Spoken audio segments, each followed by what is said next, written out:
Okay, we ready to continue our Rahu Ketu questions? Thank you. Okay, so I'm gonna start with the first one, and I wanted to know what is the significance of Rahu and Ketu's direction, which is supposed to be southwest. And I wanted to know if this has a general symbolic or esoteric meaning related to these nodes or any of the, because all the planets seems to have a residing direction or a location in space. I wanted to know why that is and what their significance That's is. a very interesting question, and it's a underexplored area of symbolism, I think.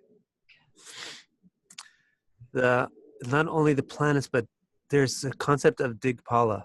There's direction protectors, direction gods, which was really important in the old Vedic culture. They really used these Digpala in everyday life and worship a lot, like determining, where they would put what in their house, like we were talking about just before, where they would put what in their house and all kinds of things. It was really important. They had 8 directions, 10. They had the 4 cardinal points and then the halfway points, like a northeast, southwest, and then up and a down. So they have 10. And different lists from different time periods give you sometimes differing details on which deity is in charge of which area. But I'm pretty sure that south usually gets connected with deities like Yama and Niriti.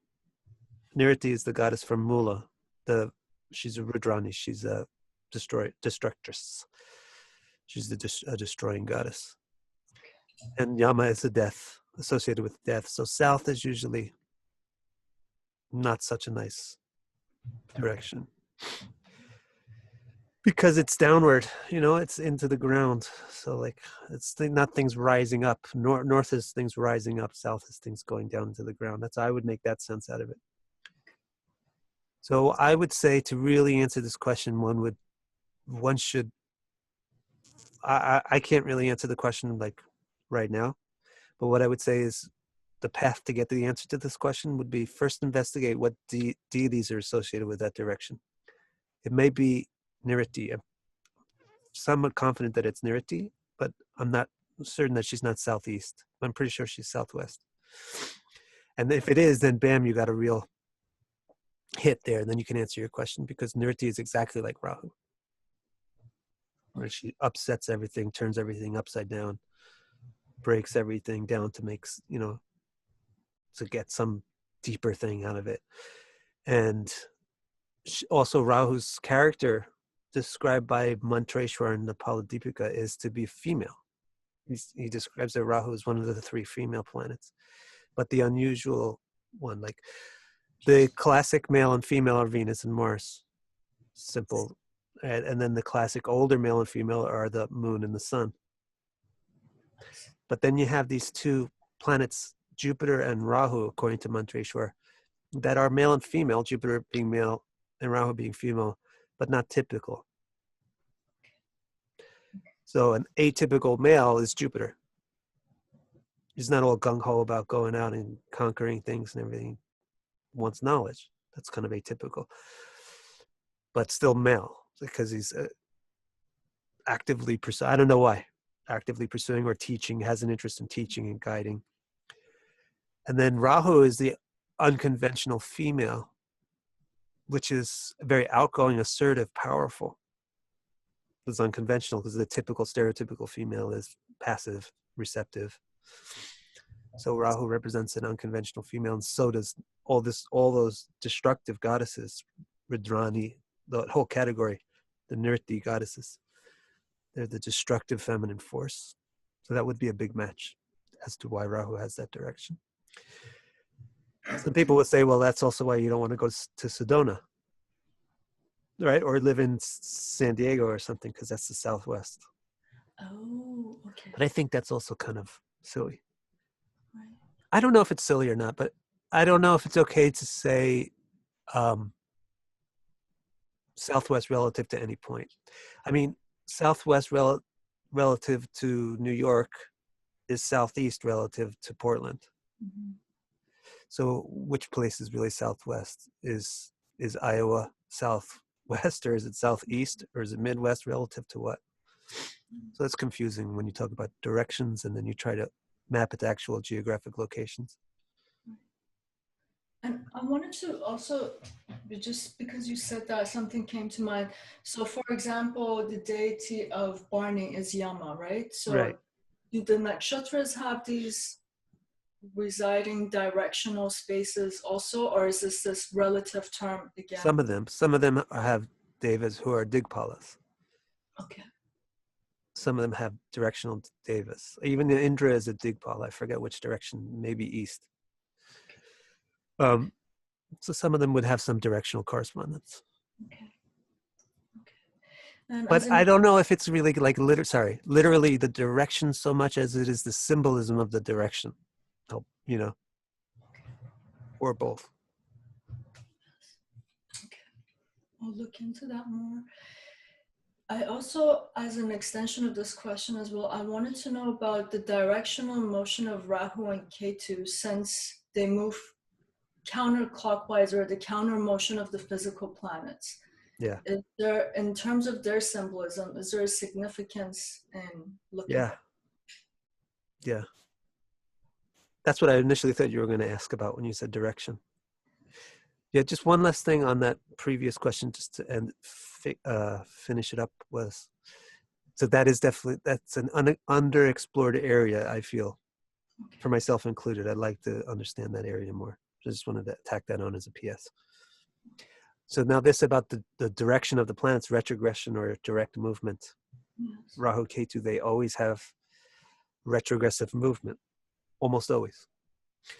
So that in and of itself tells you what retrogression is all about. Because that's the direction that Rahu Ketu move. They move against. They move against the authority. They're always overthrowing. They're always casting down.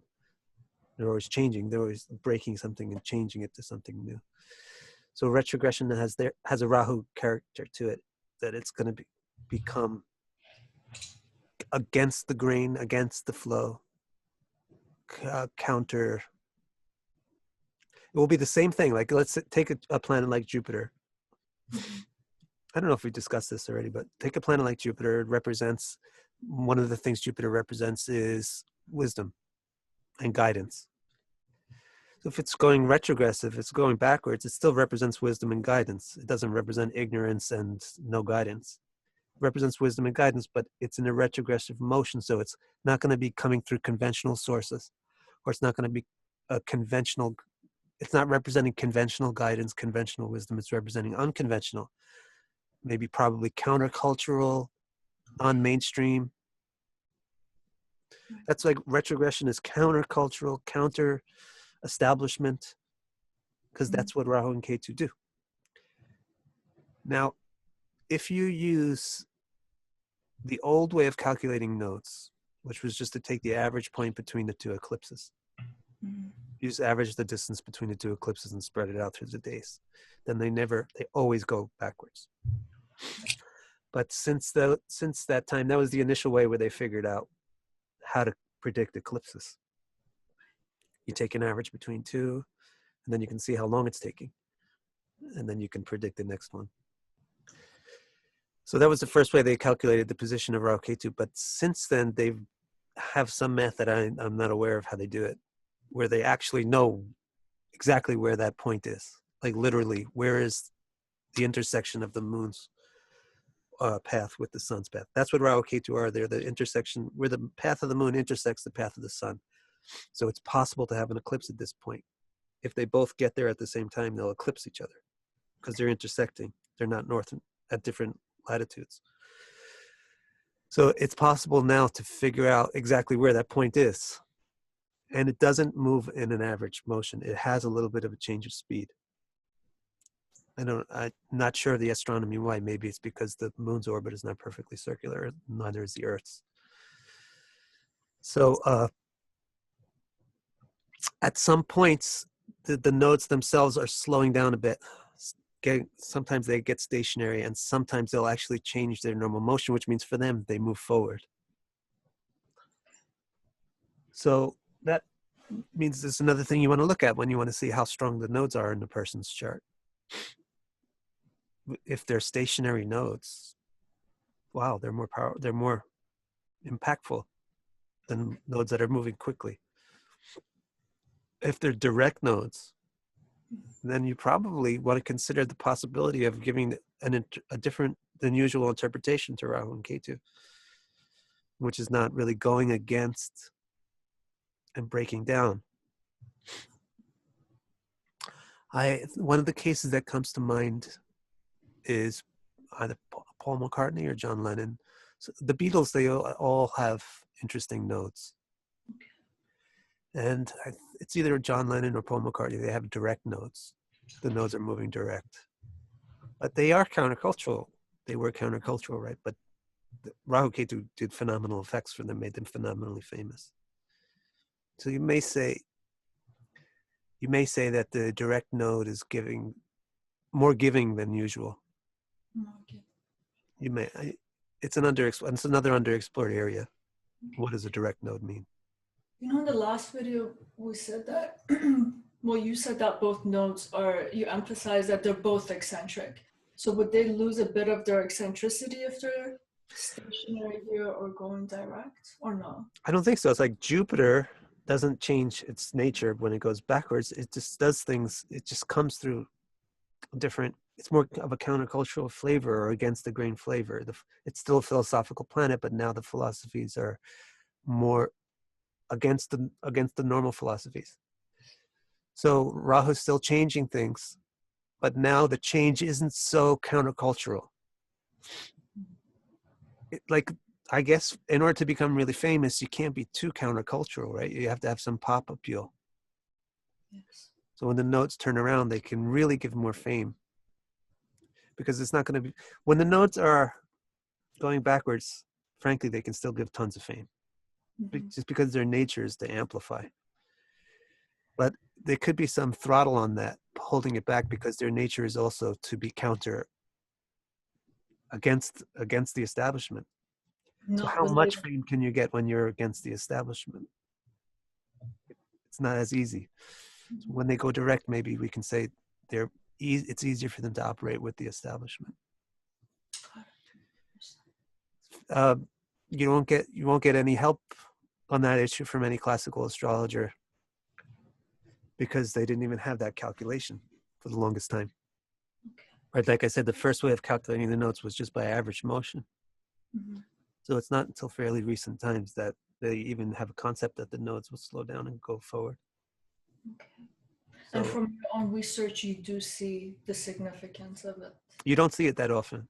You don't see it that often. You don't see stationary nodes too often. You don't see direct nodes. By and by, they move backwards all the time. But in like several famous charts, like I wish I knew better if it was one of the Beatles, they're going forward. Occasionally, I'll see a client who has the stationary nodes or direct nodes.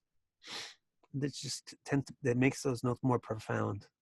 Okay. They'll have something where it's like, why is this person bringing this issue to me? This sounds like a Rahu Ketu issue, right? Mm-hmm. And then you look at the Rahu Ketu. Well, I don't know why this Rahu Ketu is not really looking like they should be having this issue, and then you find out that it's direct. Yes, okay. Something like that's what I usually find in my practice. Okay, great. So it's kind of like it's adding to the impact. This is another important thing in general for retrogression, or especially a station. It adds to the impact of the planet. In my opinion, if it's going backwards, it's drawing your attention. Hey, everybody starts to talk about Mercury when Mercury goes backwards. And that's kind of natural. Like when you're looking at the sky every night, the planet's moving this way and then it stops and it starts moving backwards. It's going to draw your attention. And I think astronomically speaking, it happens. You have to have the Earth going past some key observational points. So it's like they have to be close together.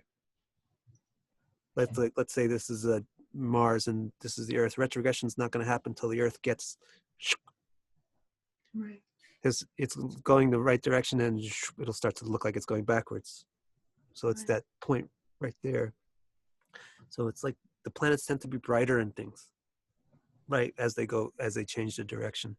So retrogression and station, it would have drawn the eye's attention to it if we had, I was just telling somebody previous to this, like it's kind of, even astrologers don't even know nature anymore because we can't even look at the stars. I would love to look at the stars, but I go out and look at the stars and all I can see is fog because it's just lit up by all the city lights and everything. And even if I don't even live in a city, but there's just so much artificial light all around.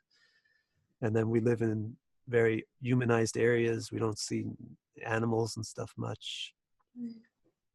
So yeah, I think in nature, when you actually look, you'll see retrogression draws my attention. So it's making this planet more prominent.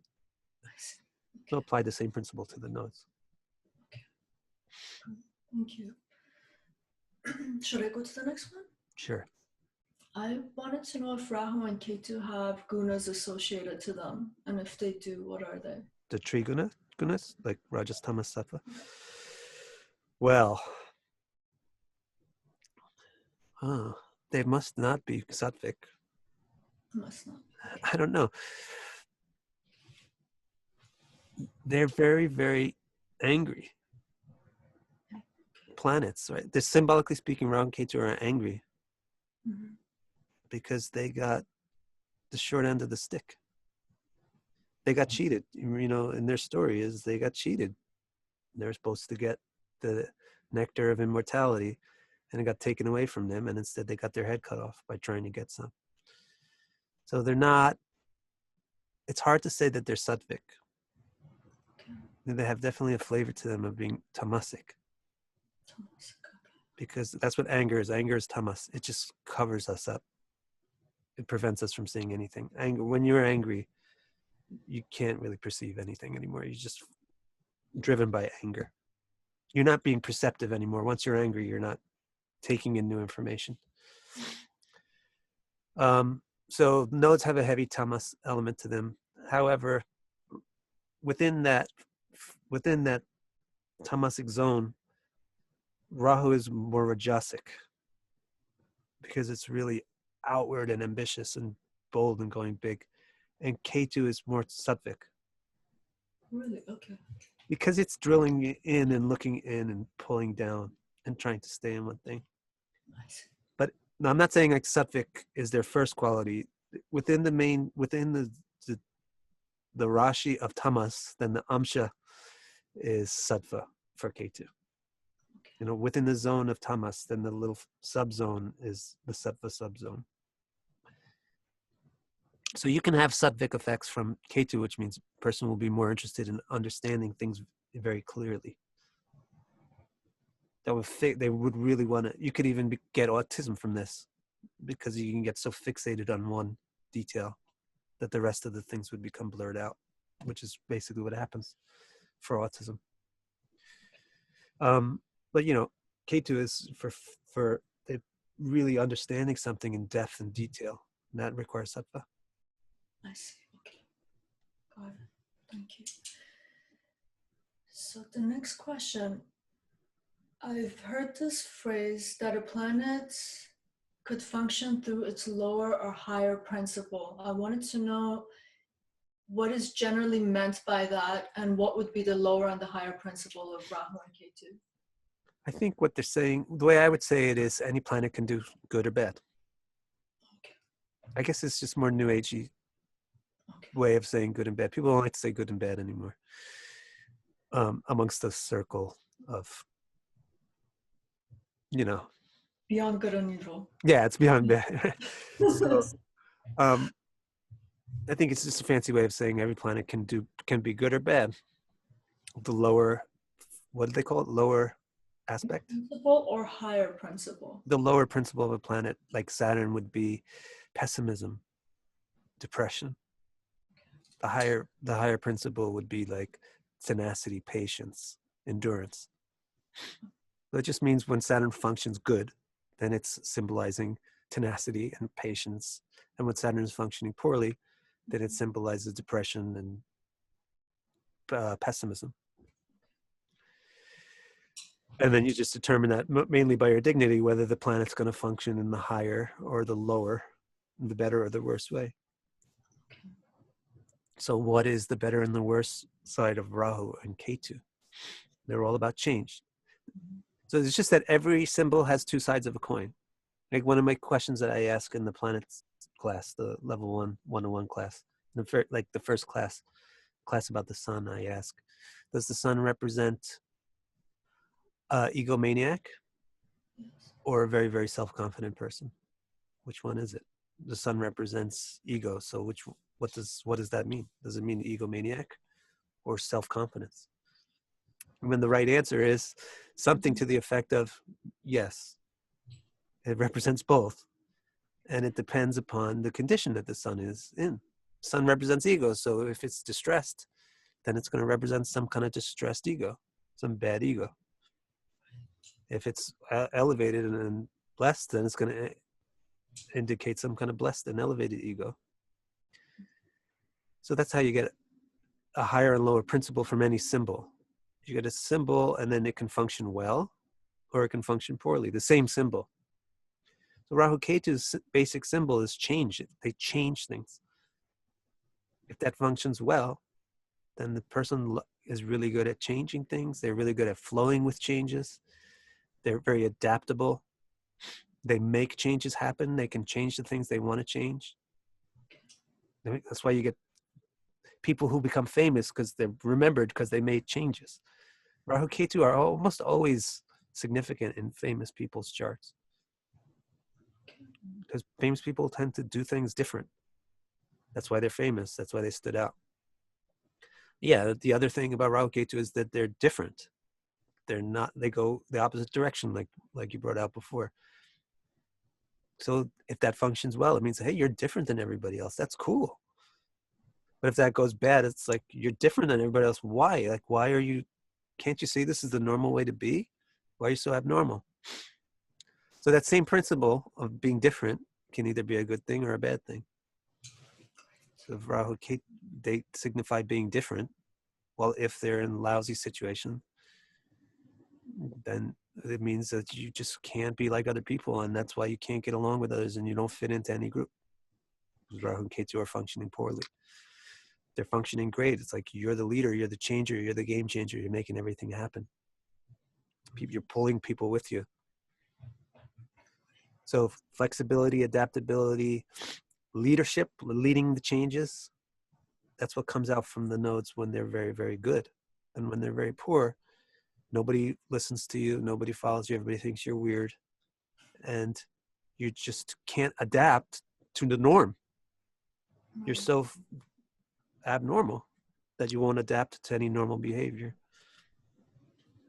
And then Rahu has its own specifics, good and bad, and Ketu also, because Rahu is up and out, and Ketu is down and in.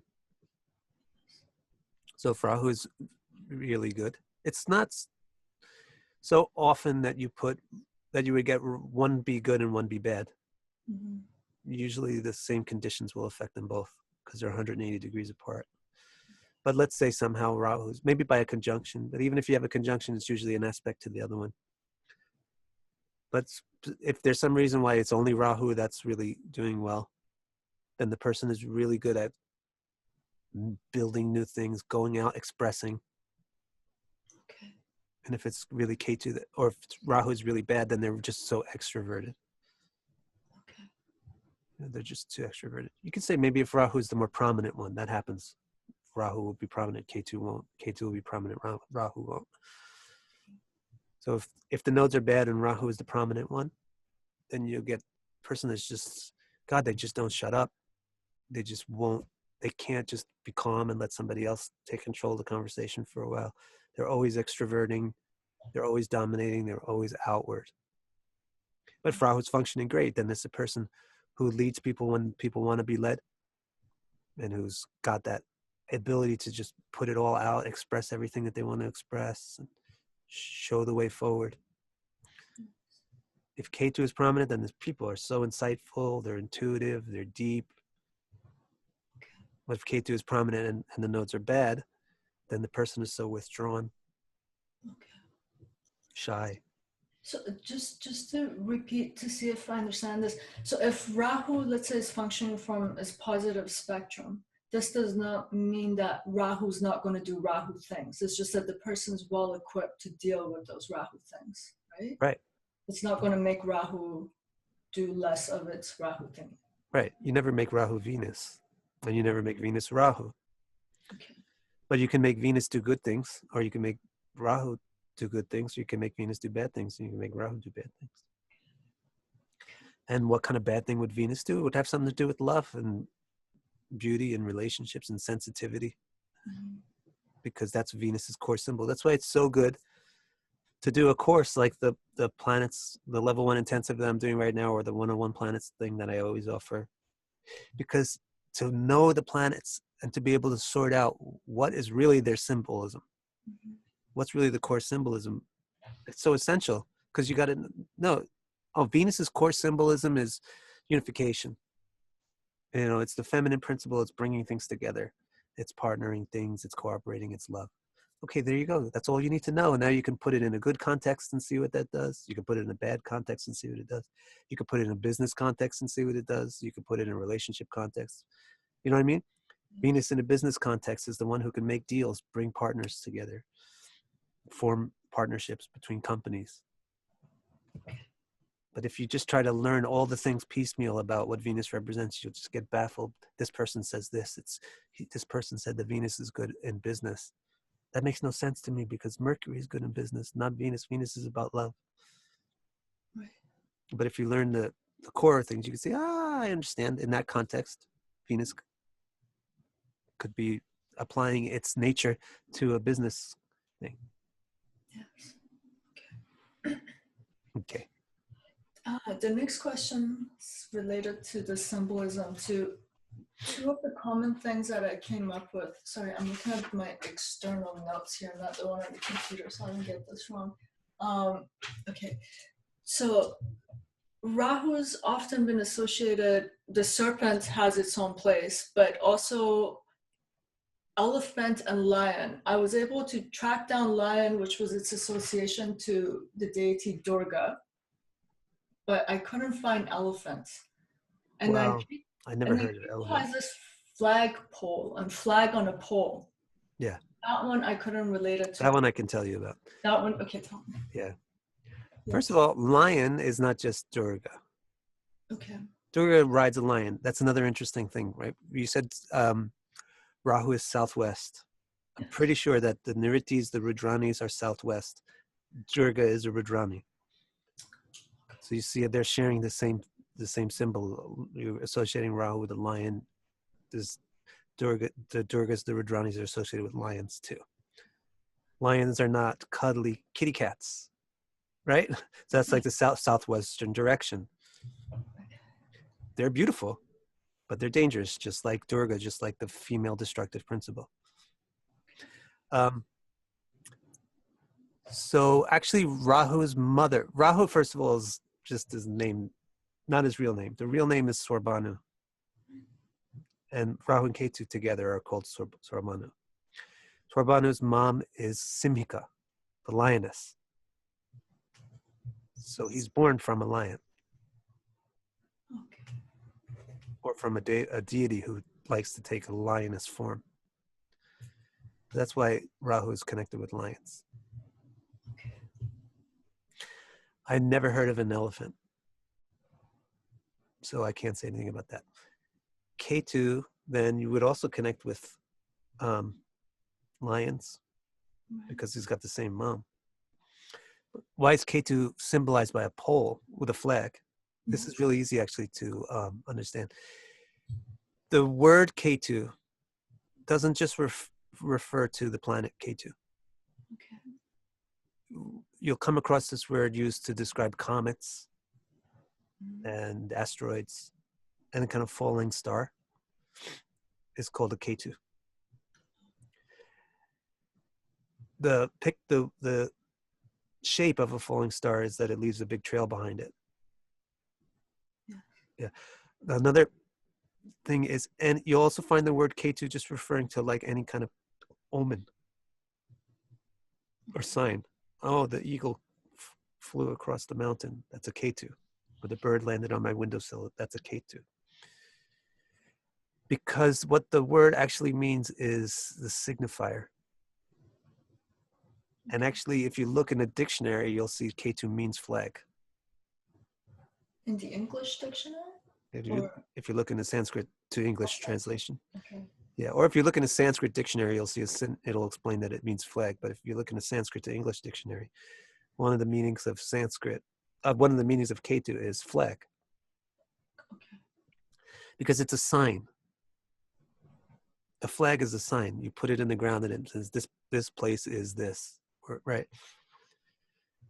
So Ketu means a sign.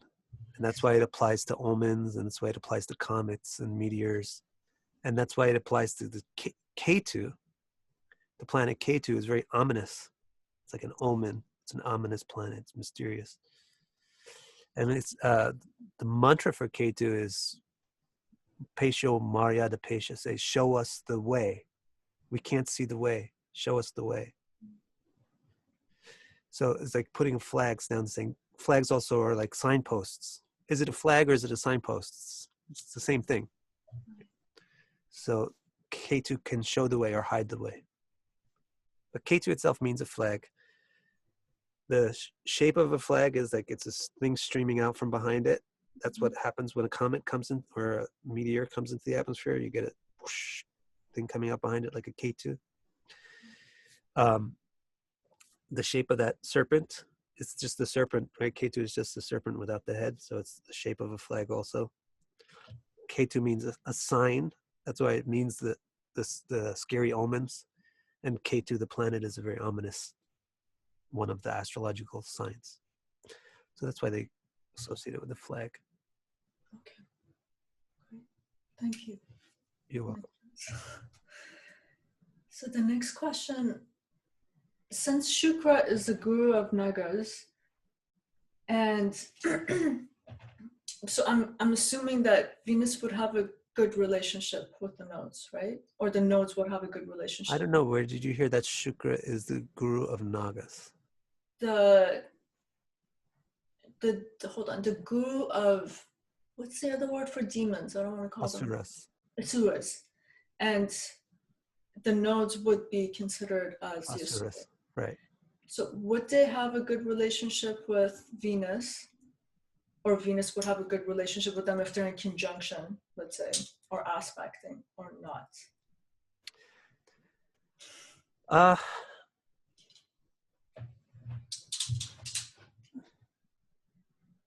I guess we want to say, what's the baseline? Mm-hmm. What's the baseline?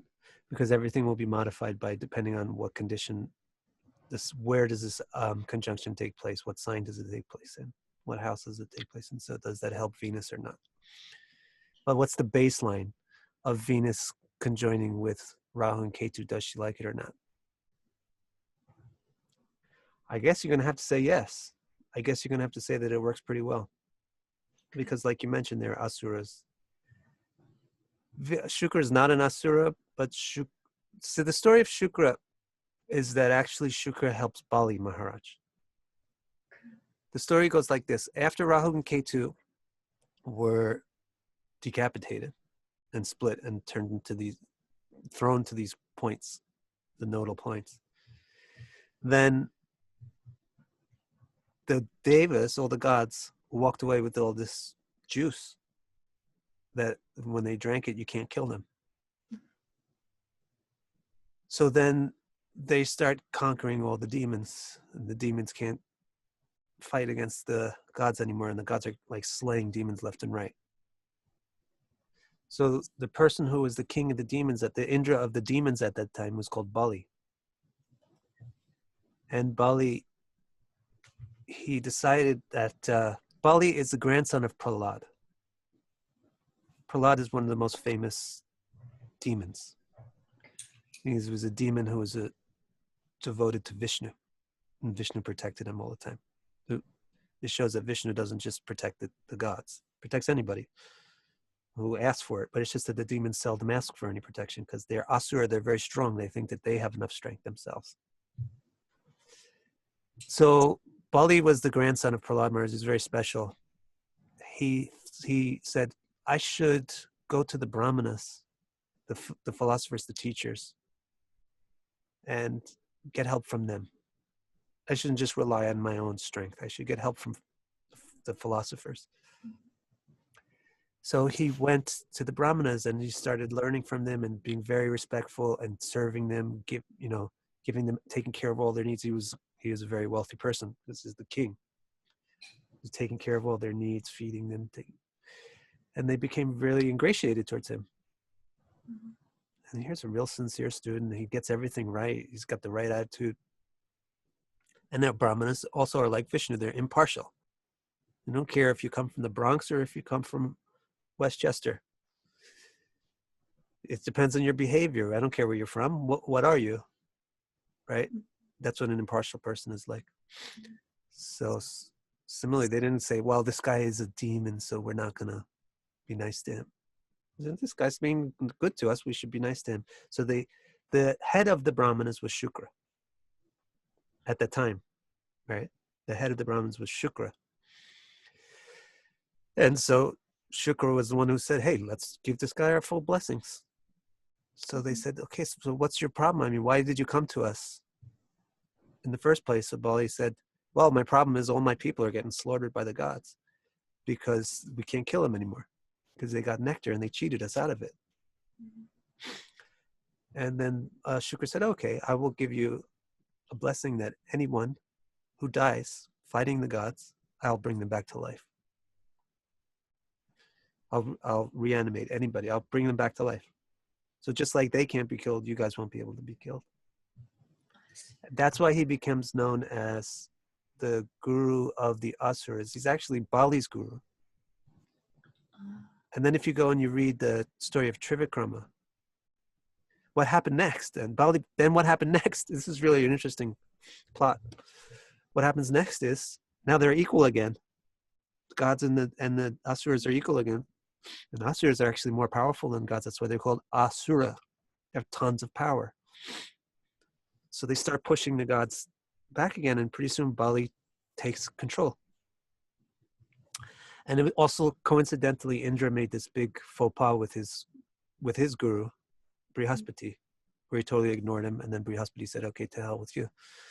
So Indra loses his priest. So he's starting to lose all his power, but now the gods push in. And then the good thing about the gods is they are powerful, but not so powerful that they think that they have it all in the palm of their hands. The Asuras are so powerful that they think they have everything in the palm of their hands.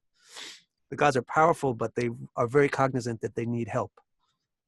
So they're always very inclined to go to Vishnu or Shiva or Brahma for help. So Indra goes to Vishnu.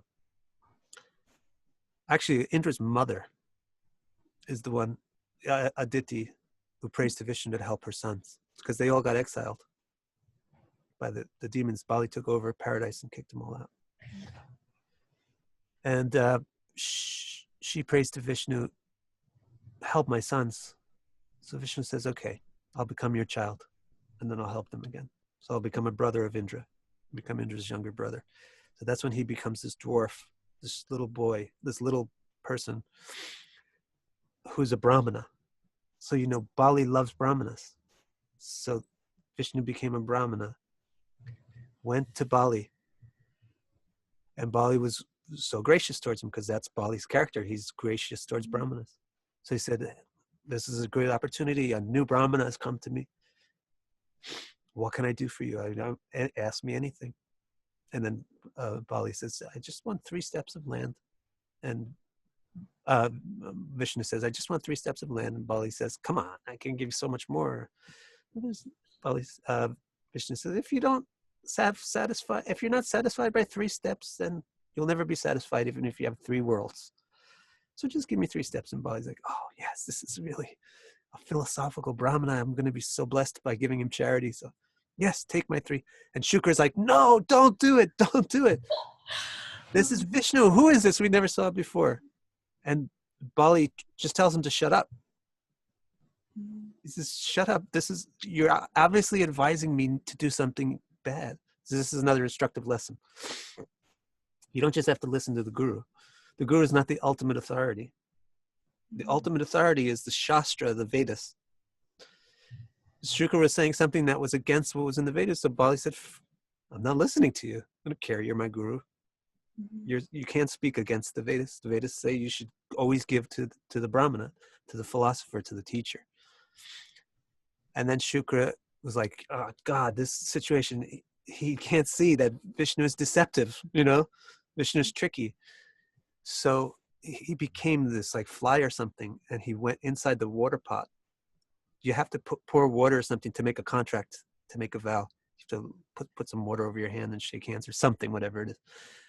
So he tried to block the water from coming out, so Bali couldn't make this promise. So Shukra knew that this was Vishnu. Shukra knew. But Shukra's a Brahmana.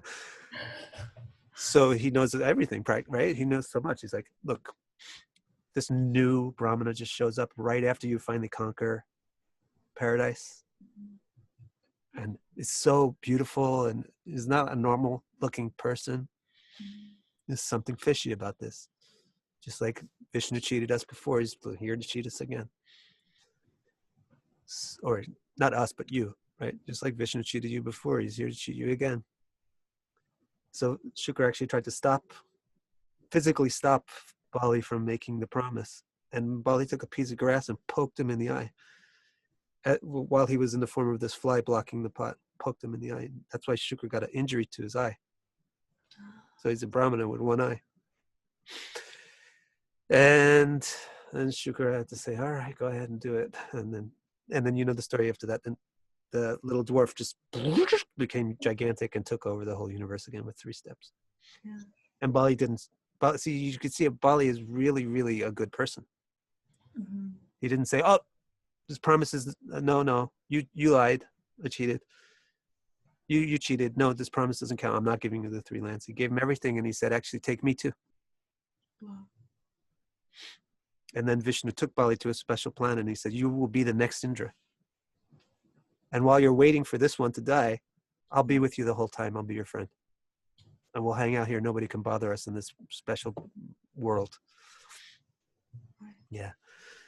So that's the story of Shukra. He's not a demon. Mm-hmm. He's not the guru of demons or something like that. He's Bali Maharaj's guru. Bali Maharaj is the king of the demons. So, okay, you can say he's just like Brihaspati is not the guru of the devas. He's the guru of Indra. But because Indra is the lord of the devas, then all the devas get benefited from Brihaspati. I see. And it's not like they're against each other, so to speak. They're both Brahmanas. Mm-hmm. Brihaspati and Shukra are both Brahmanas. It's just that one has one disciple and the other has another disciple. The disciples are against each other, Right. not the gurus. Okay. Makes sense. I don't know what I do without you, these stories, because I read bits and pieces of it, and then we go through some of it, and then suddenly all of it connects. It's nice. Yeah. Makes sense. Thanks. Thank you. Thank you. Should I go to the next one? Yeah. You know what, though? Just a little comment on that. Yes. If somebody studies the Bhagavad Purana, Srimad Bhagavatam, Yes. it's not easy to study it because it's written in Sanskrit, right? Right. But there's English translations. There's a very easily available English translation that the Hare Krishnas did. But it's huge. You have to buy tons, but you can get it online. Okay. There's a website called Vedabase, VEDABASE.com, and one of the books they have is the Bhagavatam.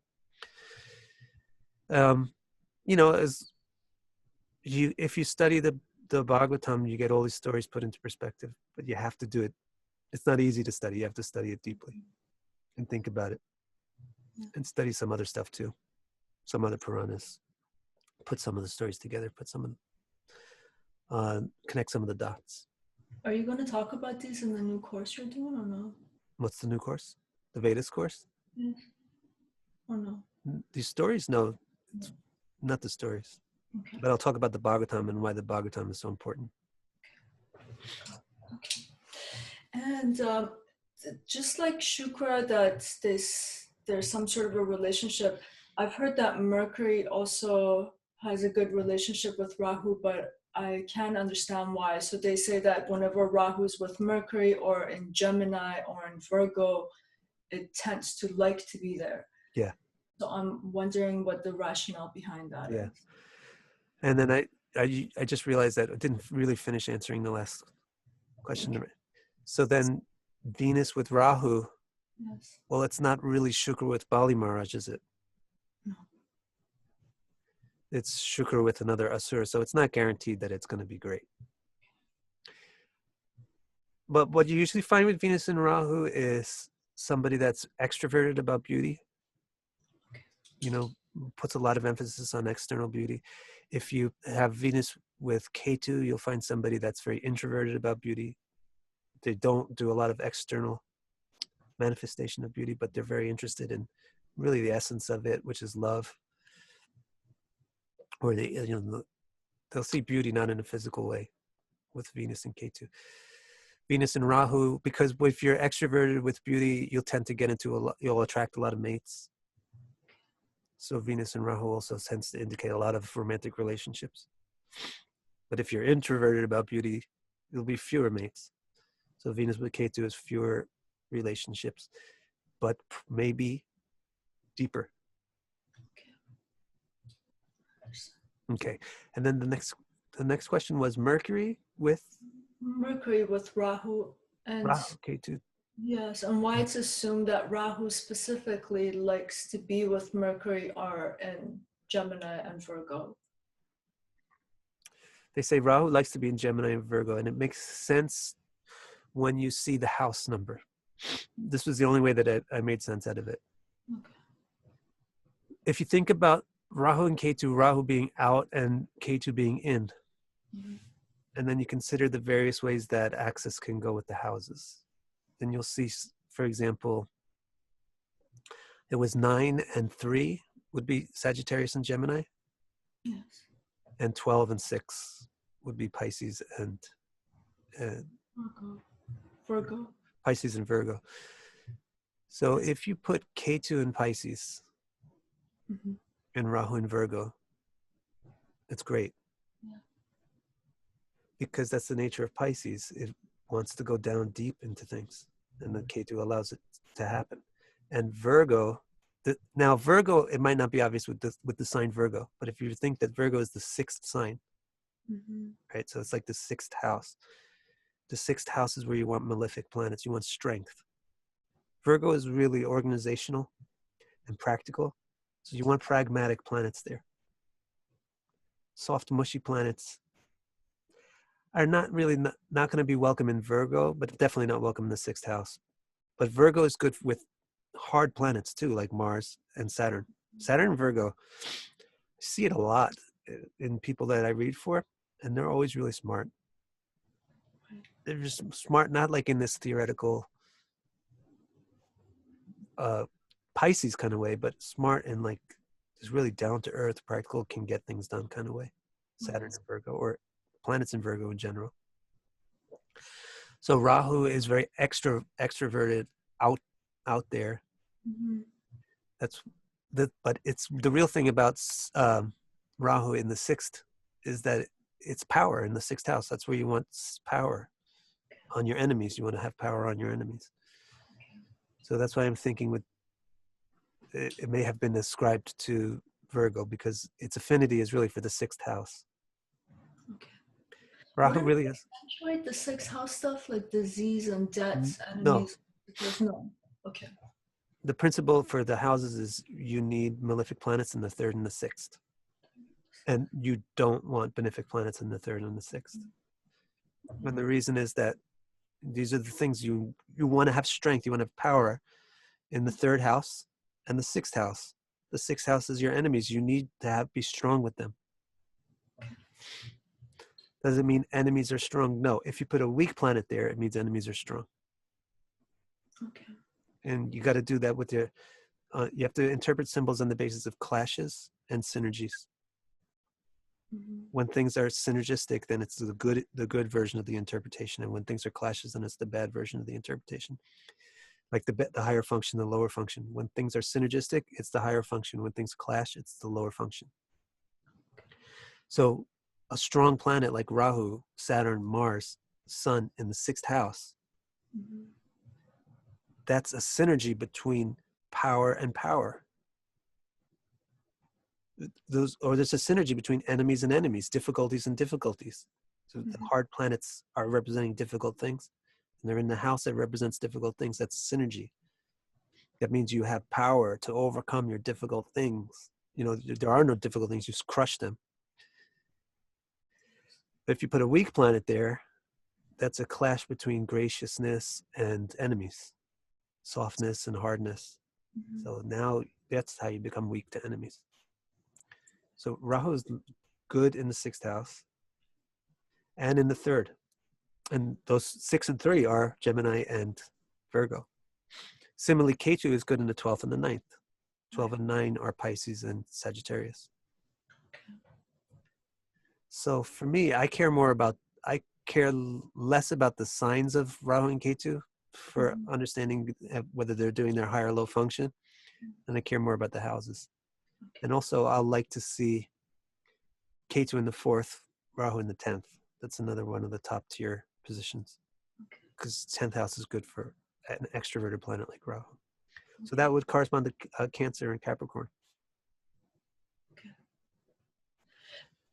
I wanted to ask, I was going to see if we had time to ask this question, but since it sounds to be related, I'll just ask it right now.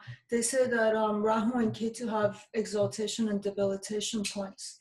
Could we apply these to these houses, or we can't do that? That's true. They say that. Who says that actually? Oh, there's so many different people. Yeah, but where does it actually root from? The root is actually from Persia. So we say it. Great. The root of assigning exaltation and debilitation to Rahu is Persian. You don't see it in the early chapters of Brihad Parashara or Horashastra, for example. In the early chapters, he'll tell you where the exaltation and debilitation points are of the planets, and he leaves out Rahu and Ketu. Then later on, and remember, Brihad Parashara or Horashastra was a lost work, and it was pieced back together. So apparently, in one segment, there's no mention of Rahu and Ketu having any sort of dignity, exaltation, debilitation, no signs at all. And another point, some other bit of fragment that comes in that supposedly belongs to Brihad Parashara or Horashastra at a later point, it says that, well, something to do with Sagittarius. I forget the exact details. Sagittarius. For K2. Yeah. And also Scorpio is also stated. Yeah, Scorpio is there for something. Yeah. That matches exactly with the records that we have of Persian astrology. They say that. Now, the way that the planets were assigned to the Rashis was at the beginning of time, right? It was at the beginning of the solar system. The sun and the moon, they took the highest points, Leo and Cancer, and then the rest of the planets in their order of speed get the 2 signs on the outside. So Mercury gets there first, and he gets Gemini. It's right next to Cancer, and Virgo, it's right next to Leo. And Venus gets there. It's a little bit slower. Venus gets there next and gets the one right next to Gemini, Taurus, and the one right next to Virgo, Libra. And then Mars gets there and gets the one right next to Taurus, Aries, and the one right next to Libra, Scorpio. Right. Then Jupiter comes and gets Pisces next to Aries and Sagittarius next to Scorpio. And then Saturn comes and gets the 2 at the bottom, which is Cancer next, Capricorn next to Sagittarius, and Aquarius next to Pisces. So Rahu Ketu didn't exist. Rahu Ketu happened later after there's gods and demons, and then they fight, and then Rahu gets cut in half and put up into the sky. Rahu Ketu weren't even there when the divisions were made. So they don't own property, and therefore they don't have the same kind of dignity thing that regular planets do. They're actually not regular planets. They're upagraha that got promoted to be, they're like the most important upagraha. So upagraha means like a planet, almost a planet. And they're their most important upagrahas, so they're used almost all the time. But they're not planets, so they don't have the regular characteristics of planets. But Persian astrology says that they have some ownership and exaltation and debilitation. And the only way I make sense of it is from the fact that they're synergistic with certain houses. I understand. Thank you. So just to clarify, I don't ever to dignity for Rahu and Ketu. Okay. But I have this technique of having the conjunctions and aspects and dispositors affect the planet's dignity also. So Rahu and Ketu would get their dignity entirely from that. They get their dignity, in my book, they get their dignity entirely from what planets affect them by conjoining, aspecting, or dispositing them. I see. So if they're aspected by fabulously dignified planets, then they're fabulously dignified nodes, Right. etc. Okay, makes sense. Thank you. And do we have time? Yeah, we got four more Yeah. minutes. Okay, so I'll just combine these two questions. On the other hand, we have Moon and the Sun, which Rahu and Ketu don't seem to like. It seems like their entire mission is to catch these two and swallow them up. So I wanted to know what kind of relationship we get when we have, because for example, I'm going into my Moon Dasha, or I am in it, and then they say Moon and Rahu together, be careful. So there's a lot of fear thing attached to these two planets and the nodes. Yeah, right. Get your feedback on that. So you want some feedback about the conjunction of Rahu and Ketu with Moon and Sun? Yes. Yeah, that's the most tricky. Right. Tricky one. And don't they say Sun likes to be with, I mean, Rahu likes to be with the Sun. This is another thing that I've heard. Makes sense, right? Doesn't it make sense? Rahu wants to be with the Sun. Just to glow, to shine. Sun doesn't want to be with Rahu. I see, okay. But Rahu, because Rahu wants to eat the Sun. Wants to swallow the Sun, so naturally he wants to get close. And the Sun doesn't want to get eaten, so naturally he doesn't want Rahu to get close. And this is where you get eclipses. You'll get an eclipse. So basically, to understand the nature of a conjunction of Rahu Ketu with the Sun, you're also going to be understanding something about eclipses. And it goes back to the principle of something having a higher function or a lower function, and then having an essence of what it is that can either function well in a higher way or function poorly in a lower way, right? So the essence of the thing is, this is a radical. The essence of this is that it's radical, right? Here's the overthrower of the Sun with the Sun. So this is a radical person. Here's the swallower of the Sun with the Sun, or with the Moon. Same thing if you have Ketu.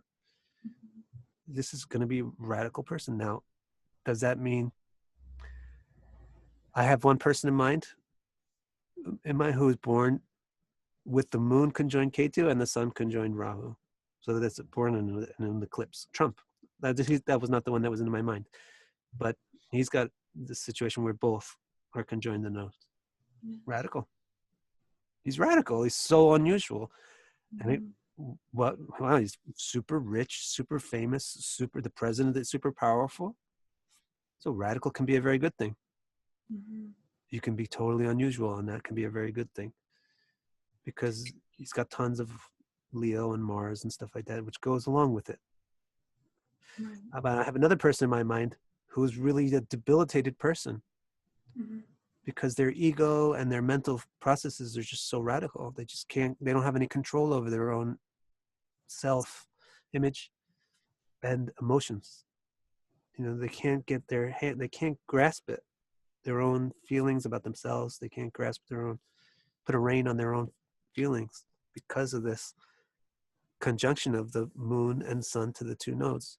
So if it functions well, then it makes you this, even if it functions well, it still gives you the character of being like a Trump person, right? You're super unusual. Still outrageous, yeah. You're outrageous. Yeah. Another one is that we can mention is Chaitanya Mahaprabhu, Sri Chaitanya, very important figure in Indian philosophical history, recent history, 600 years ago, 500 years ago. Was born in an eclipse also.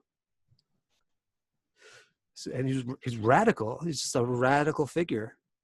He's the main teacher of Krishna Bhakti. Radical Krishna Bhakti with romantic feelings, and it's very radical. And his radicality didn't go towards being rich and famous and powerful, but being rich and famous and powerful in a spiritual way. Because his chart is different. You get a basic symbol, and it can go this way or that based on the details of the chart. The basic symbol is, wow, this person is really radical.